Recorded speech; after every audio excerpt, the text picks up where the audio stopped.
প্রায় ডিসেম্বর থেকে 23 ডিসেম্বর থেকে আজ জঙ্গলে 24 আগস্ট পর্যন্ত এই আন্দোলন আমরা চিঠিপত্র করে যাচ্ছি, কিন্তু কোনো সাহারা পেছি নেই, কোনো সাড়া পাইনি।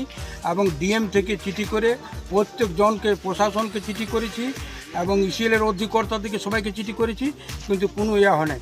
এজেন্ট আমাদেরকে একবার ডেকে ভুয়ো বোস করে আমাদেরকে বললে আপনাদের এই পোল হবে, এই হবে, ওই হবে, কিন্তু কিছুই না। আমাদেরকে লাস্ট বেলায় বলছি কি যে তোমরা একটা বাচ্চা, আমরা ওর কাছে বাচ্চা। আর এই যে আমরা আন্দোলনটা করেছি, আজকে তো অবস্থানে একটু করে ছাড়া হয়েছে, এরপর আমরা লাগাতার আন্দোলনে বসবো যতক্ষণ না পর্যন্ত পুল আর রাস্তা হচ্ছে, ততক্ষণ পর্যন্ত আমরা ছাড়ব না। রোড ব্রিজ এই আন্দোলন নিয়ে আমরা আজকে অবস্থান বিক্ষোভে বসেছি।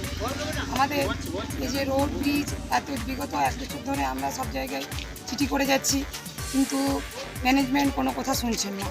উনি রাজ্য সরকার দিকে ঠেলে দিচ্ছেন আর রাজ্য সরকার এসিএল দিকে ঠেলে দিচ্ছেন। ওনারা কিন্তু জেগে ঘুমোচ্ছেন, ওদের কানে এখনও পৌঁছছে না, সব কিছু পৌঁছেও ওরা ঘুমিয়ে যাচ্ছে। কারণ ওরা যাচ্ছে যে আমরা ঠিক আমাদের প্রজেক্টটা চালিয়ে নিয়ে যাচ্ছি, আর ওরা কিছু পেলো বা না পেলো ওদের কিছু যায় আসে না।